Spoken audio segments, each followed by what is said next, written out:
కడప జిల్లా జమ్మలమడుగు నియోజకవర్గ వ్యాప్తంగా వినాయక చవితి ఉత్సవాలు రెండవ రోజు ఘనంగా కొనసాగుతున్నాయి.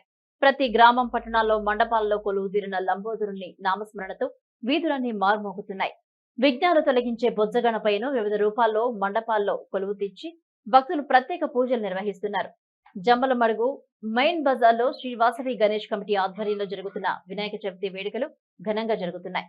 ఈ సందర్భంగా మహిళలు మాట్లాడుతూ గత 15 సంవత్సరాలుగా శ్రీ వాసవి గణేష్ కమిటీ ఆధ్వర్యంలో మెయిన్ బజార్లో గణేష్ మండపం ఏర్పాటు చేస్తున్నామన్నారు.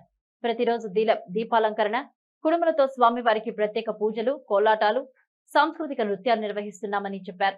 తమ కుటుంబ సభ్యులు, బంధువులు ఎక్కడున్నా వినాయక చవితి పండుగకు ఇక్కడికి చేరుకుని గణేష్ ఉత్సవాలను ఆనందంగా జరుపుకుంటామని తెలిపారు. శ్రీ వాసవి గణేష్ కమిటీ ఆధ్వర్యంలో ప్రతిరోజు 1600 మందికి అన్నదాన కార్యక్రమాలు నిర్వహిస్తున్నామని వెల్లడించారు.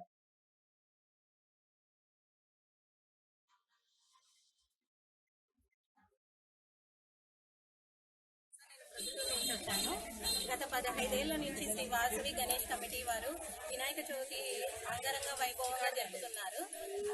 15 ఏళ్ల నుంచి వాసవి గణేష్ వాళ్ళు ప్రతి ప్రోత్సాహంతో జరపడం అయినది.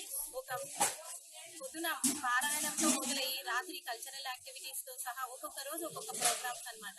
ఈరోజు వచ్చేసి బేస్తవారము, సాయంకాలం దీపాలంకరణ, శుక్రవారం వచ్చేసి కుడుములతో 1000 సహస్రనామాల కుడుములతో కార్యక్రమం జరుపుతున్నారు. శనివారం ముక్తి ప్రోగ్రాము, కోలాటాలు, బృందావనం, ఆటల పోటీలు, పుష్పయాగము, కళాకారులతో డ్యాన్స్ ప్రోగ్రామ్స్.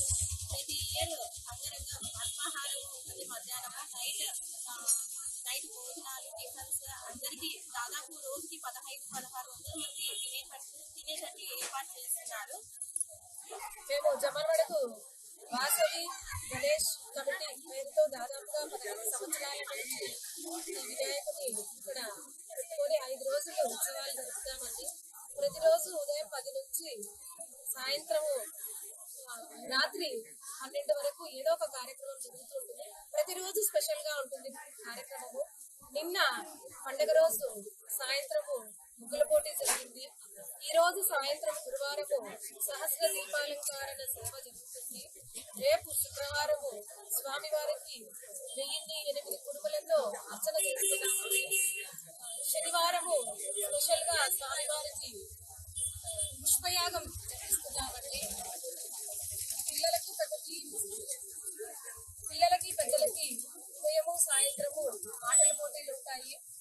తర్వాత భోజనాలు, మధ్యాహ్నము, రాత్రి అల్పాహారము దాదాపుగా 1500 మందికి ఏర్పాటు చేయడం జరిగిందండి. ఇక్కడ మా యూనిట్ ఎలా ఉంటుందంటే ఈవినింగ్ టైమ్స్ ఒకే కలర్ డ్రెస్ కోడ్ ఉంటుంది. ఈ ఊర్లో ఉత్సవాలు చూడడానికి కడప, ప్రొద్దుటూరు, విజయవాడ, బెంగళూరు నుంచి కూడా మా బంధువులందరినీ మేము పిలుచుకుంటామండి.